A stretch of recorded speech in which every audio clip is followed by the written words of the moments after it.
Chapter 1. The Proverbs of Solomon, the son of David, king of Israel.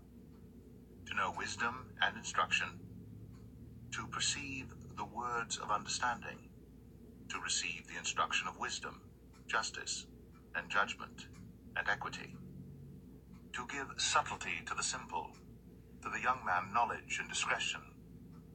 A wise man will hear, and will increase learning, and a man of understanding shall attain unto wise counsels.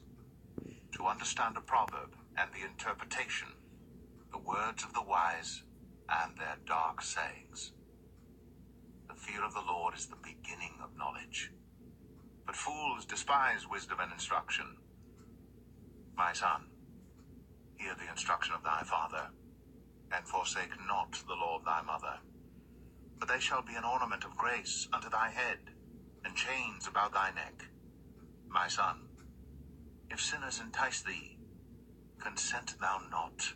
If they say, Come with us, let us lay wait for blood.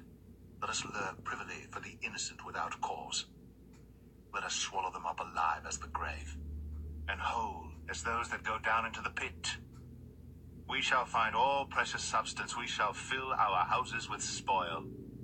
Cast in thy lot among us. Let us all have one purse. My son, walk not thou in the way with them. Refrain thy foot from their path. For their feet run to evil, and make haste to shed blood. Surely in vain the net is spread in the sight of any bird, and they lay wait for their own blood. They lurk privily for their own lives. So are the ways of every one that is greedy of gain, which taketh away the life of the owners thereof. Wisdom crieth without, she uttereth her voice in the streets.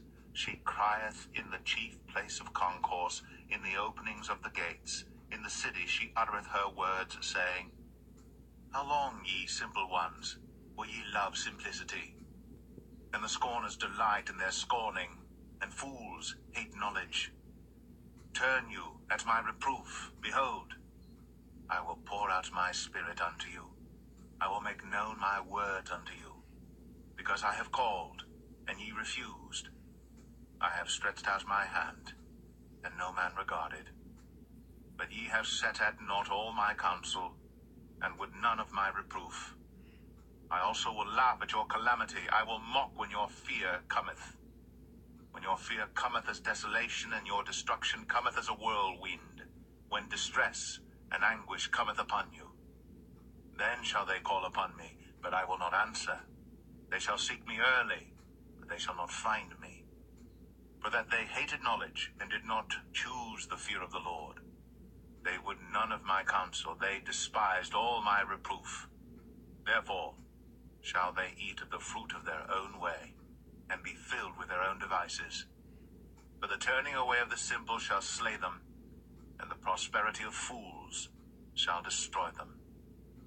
But whoso hearkeneth unto me shall dwell safely, and shall be quiet from fear of evil.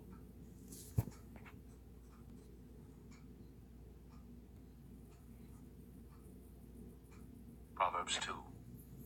My son, if thou wilt receive my words, and hide my commandments with thee, so that thou incline thine ear unto wisdom, and apply thine heart to understanding, yea, if thou criest after knowledge, and liftest up thy voice for understanding, if thou seekest her as silver, and searchest for her as for hid treasures, then shalt thou understand the fear of the Lord, and find the knowledge of God. For the Lord giveth wisdom. Out of his mouth cometh knowledge and understanding. He layeth up sound wisdom for the righteous. He is a buckler to them that walk uprightly. He keepeth the paths of judgment, and preserveth the way of his saints. Then shalt thou understand righteousness and judgment and equity, yea, every good path.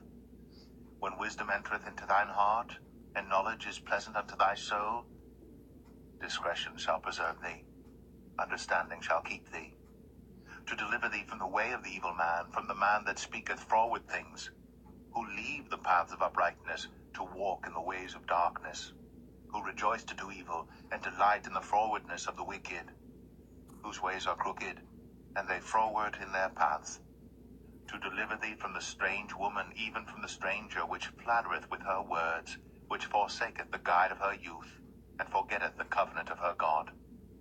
For her house inclineth unto death, and her paths unto the dead. None that go unto her return again, neither take they hold of the paths of life, that thou mayest walk in the way of good men, and keep the paths of the righteous. For the upright shall dwell in the land, and the perfect shall remain in it.